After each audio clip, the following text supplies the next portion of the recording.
진에어 소속 항공기가 김해공항 착륙 직전에 다른 공항으로 기술을 돌려 180명의 승객들이 큰 불편을 겪은 사실이 뒤늦게 확인됐습니다. 항공기 착륙을 유도하는 신호가 제대로 수신되지 않아서 벌어진 일인데 정확한 원인이 규명되지 않고 있습니다. 류재민 기자의 보도입니다. 지난 25일 오후 5시 30분, 승객 180명을 태우고 괌을 출발해 김해공항에 도착할 예정이던 진에어 항공기가 부산 상공을 선회하다 갑자기 기술을 돌립니다. 이 비행기는 결국 20여 분 뒤 대구공항에 비상 착륙해야만 했고 갑작스런 도착지 변경에 당황한 승객들은 큰 불편을 겪어야 했습니다. 왜 이런 일이 발생했을까? 항공기는 착륙 직전 활주로 좌우 위치를 알려주는 로컬라이저와 착륙 고도 정보를 보내는 글라이드 슬로프, 이 두 장치로부터 신호를 받게 되는데 당시 진에어 항공기는 좌우 위치 정보 신호를 아예 받지 못했습니다. 그게 내리다가 신호가 끊겼어요. 네. 끊기니까 기장은 갑자기 신호가 없어지면 위험할 수도 있으니까 1차 고어라운드를 한 거예요. 같은 날 도착한 대한항공 여객기 2대도 유사한 증상으로 착륙하지 못하고 공중 선회를 하다 뒤늦게 착륙한 것으로 확인됐습니다. 신호를 받지 못한 이유에 대해선 공항공사와 항공사가 공방을 이어가는 상황. 진에어는 기체 이상이 아니란 입장이지만 공항공사는 위치 신호 장비 문제가 아니라며 맞서고 있습니다. 관제에다가 항공기 장비 이상으로 폭행한다고 보고를 노티를 하고 관제에다가 그리고 회항을 한 거예요. 그 동시간대에 나머지 15배는 특이사항이 없이 참 정상 착륙을 했거든요. 국토부는 이틀간 현장 조사를 벌였지만 정확한 원인을 밝혀내지 못했습니다. 저희들은 이제 외부 전파 혼신호로 지금 추정을 하고 있습니다. 그래서 과기부랑 지금 협의를 하고 있는 중입니다. 조사를 다시. 본격적인 휴가철을 앞두고 김해공항 항공기 착륙에 문제가 드러나면서 여행을 준비하는 휴가객들의 불안감도 커지고 있습니다. MBC 뉴스 류재민입니다. 지난주 부산의 한 식당에서 중국산 조개 젓갈을 먹은 사람들이 집단으로 A형 간염에 걸렸다는 소식 전해드렸습니다. 그때만 해도 환자 수가 19명이었는데 한 주 사이에 추가 환자가 무려 3배가 넘게 증가했습니다. 문제는 추가 환자가 계속 확인되고 있는데도 부산시가 소극적인 행정에 머물고 있다는 사실입니다. 조재영 기자입니다. 부산의 한 식당입니다. 이곳에서 중국산 조개젓갈을 먹은 사람들이 집단으로 A형 간염에 걸렸습니다. 24살 제이 씨도 지난 6월 말 이 식당에 다녀온 뒤 한 달이 지난 지난 월요일 이상 증세가 나타나 병원을 찾았고 A형 간염 확진 판정을 받았습니다. 감기검사인 줄 알고 여기 응급실 왔어가지고 응급실 저번 주에 왔었거든요. 그때 와가지고 링게 맞고 했는데 열이 안 떨어지더라고요. 지난달 22일 19명이던 확진 환자가 한 주 사이 64명으로 급증했습니다. 하루 10명 안팎 추가 환자가 발생하고 있는 겁니다. 문제는 이 식당에서 해당 조개젓갈을 제공한 게 6월 18일부터 7월 8일까지였다는 점입니다. 잠복기를 고려하면 추가 환자 발생이 9월까지도 이어진다는 이야기입니다. 15일에서 길게는 한 50일 정도까지 보니까 만약에 7월 초에 감염된 음식을 드셨다면 앞으로도 이제 A형 간염 환자가 나올 가능성이 상당히. 게다가 보건당국이 지금까지 파악한 확진자와 접촉한 이들이 200명이 넘습니다. 이들 중 2차 감염자까지 나온다면 상황은 걷잡을 수 없게 됩니다. 하지만 현재로선 조개젓갈을 감염원으로 추정만 할 뿐 정확한 검사 결과가 나오지 않아 식당을 이용한 이들에 대한 적극적인 역추적 조사가 이루어지지 않고 있습니다. 확실한 근거가 있어야만 저희가 금융 정보를 요청을 할 수가 있습니다. 그런데 그렇게 하기엔 아직 원인 식품 이런 것들이 인과관계가 분명하게 밝혀지지 않았기 때문에 저희들이 요청하는 데는 법적 한계가 있습니다. 문제는 해당 식당이 문제의 젓갈을 지난달 8일 전량 폐기 조치했고 보건당국이 뒤늦게 젓갈 유통업체에 대한 조사에 나섰지만 시간이 많이 지나 바이러스 검출을 확신하기 어렵다는 점입니다. 부산시가 해당 음식점을 공개하지 않는 가운데 시민들의 불안감은 높아져 가고 있지만 자칫 감염원 파악조차 실패한다면 증상이 나타나 확진 판정을 받기까지 마냥 기다리는 수밖에 없다는 설명입니다. MBC 뉴스 조지영입니다. 다음은 오늘 아침 신문 살펴보겠습니다. 먼저 국제신문입니다. 한일 갈등이 한 달째를 맞으며 대마도로 운항하던 여객 선사들이 승객 감소로 운항 축소나 휴항을 하고 있다는 내용 톱기사로 다루고 있습니다.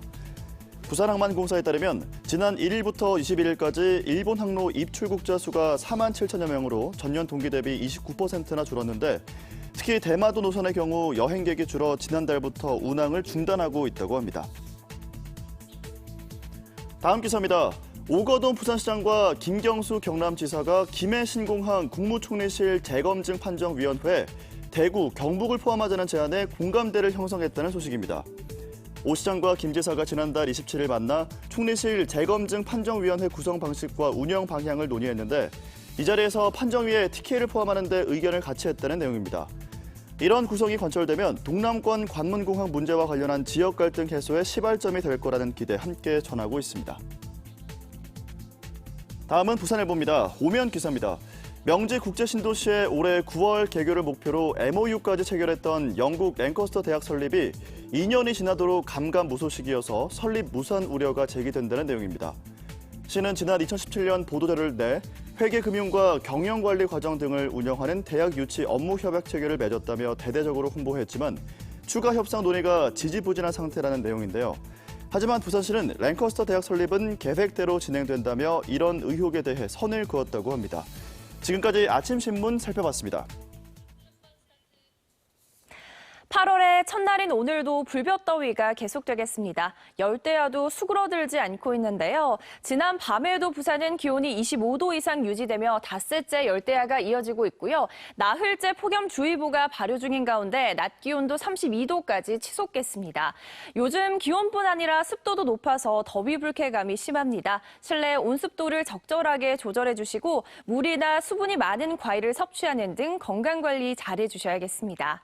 위성 영상 보시면 부산을 포함한 남부지방은 대체로 맑은 가운데 경남 서부 내륙을 중심으로는 오후에 소나기가 지나는 곳이 있겠습니다. 한편 간밤에 강한 비가 쏟아졌던 중부지방은 대체로 흐리고 오전까지 비가 오겠습니다. 지난 밤사이 기온이 조금 떨어지면서 경남은 열대야가 쉬어간 지역들이 있습니다. 오늘 아침 기온은 어제 이 시각보다 1, 2도가량 낮게 출발하고 있는데요. 오전 10시를 기해서는 양산과 울산, 경남 내륙 곳곳으로는 폭염경보가 발효되겠습니다. 한낮 기온은 부산이 32도, 양산 35도, 창원은 33도로 무더위가 기승을 부리겠습니다.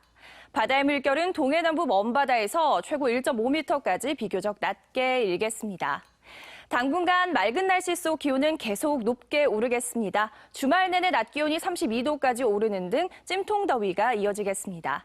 날씨였습니다.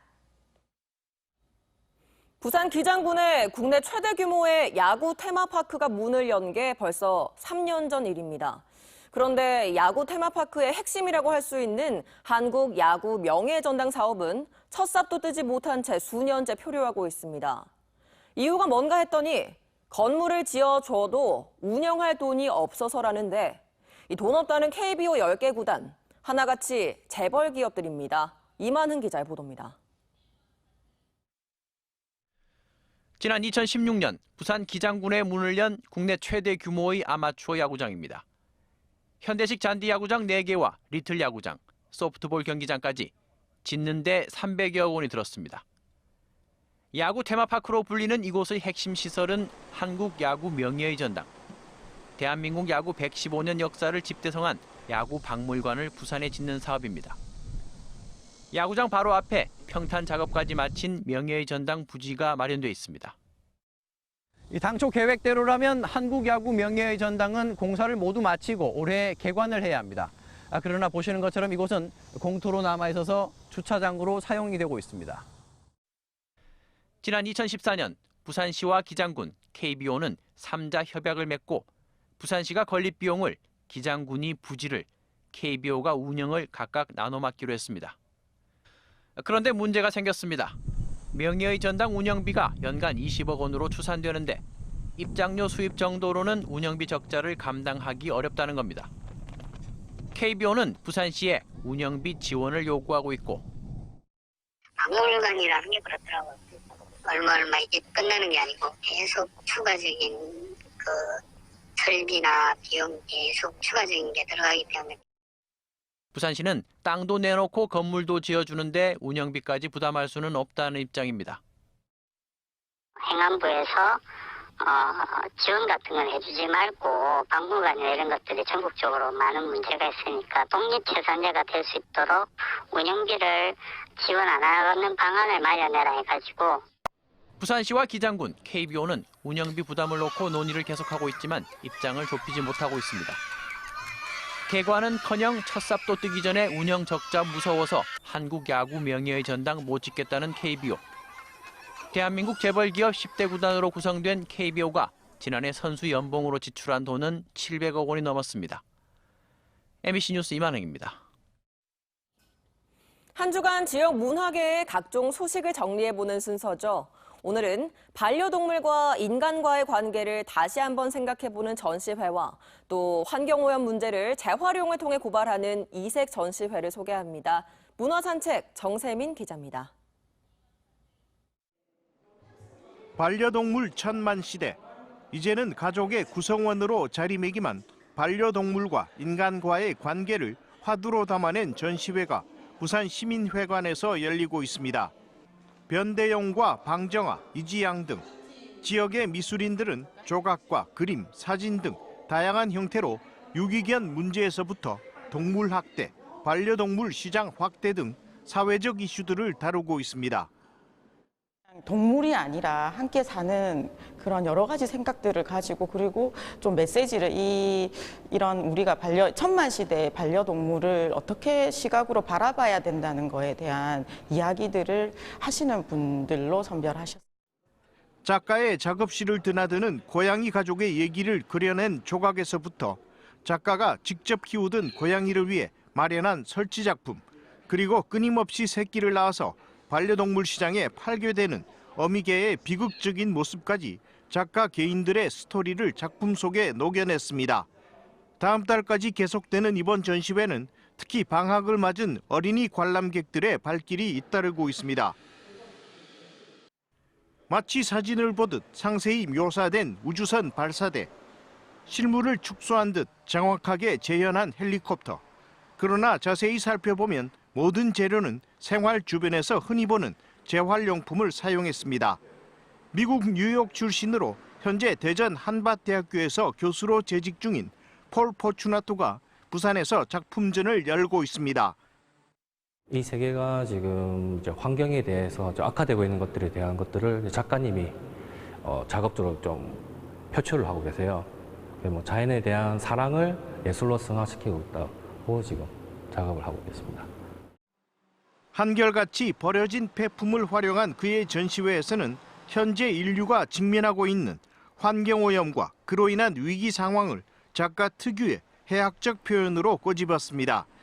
전시회에서는 설치와 조각 작품 이외에 작가가 영화와 음악에서 떠오른 영감을 캔버스 위에 표현한 회화 작품 30여 점도 함께 전시돼 관람객들에게 어떤 영화, 어떤 음악인지를 유추해보는 묘한 즐거움도 선사합니다. MBC 뉴스 정세민입니다. 부산시 수협조합장 불법 선거운동을 수사하고 있는 남해해경청은 위탁선거법 위반 혐의로 김용실 조합장에 대해 구속영장을 신청했습니다. 김 조합장은 지난 3월 13일 치러진 전국동시 수협조합장 선거를 앞두고 지인을 동원한 선거운동 과정에서 금품을 전달한 혐의를 받고 있습니다. 남부경찰서는 트레일러 기사들로부터 운송료를 가로챈 뒤 잠적한 혐의로 화물운송 주선업체 대표 61살 김모 씨를 구속했습니다. 김 씨는 지난해 7월부터 트레일러 기사 48명에게 운송료 10억 2천여만 원을 지급하지 않고 화주에게서 받은 5억 원을 챙긴 뒤 잠적한 혐의를 받고 있습니다.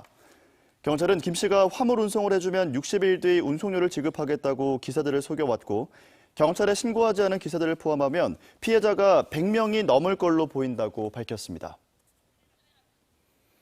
프로야구 롯데가 어제 삼성과의 대구 원정 경기에서 8대4로 이겨 후반기 4연패 끝에 첫 승을 따냈습니다.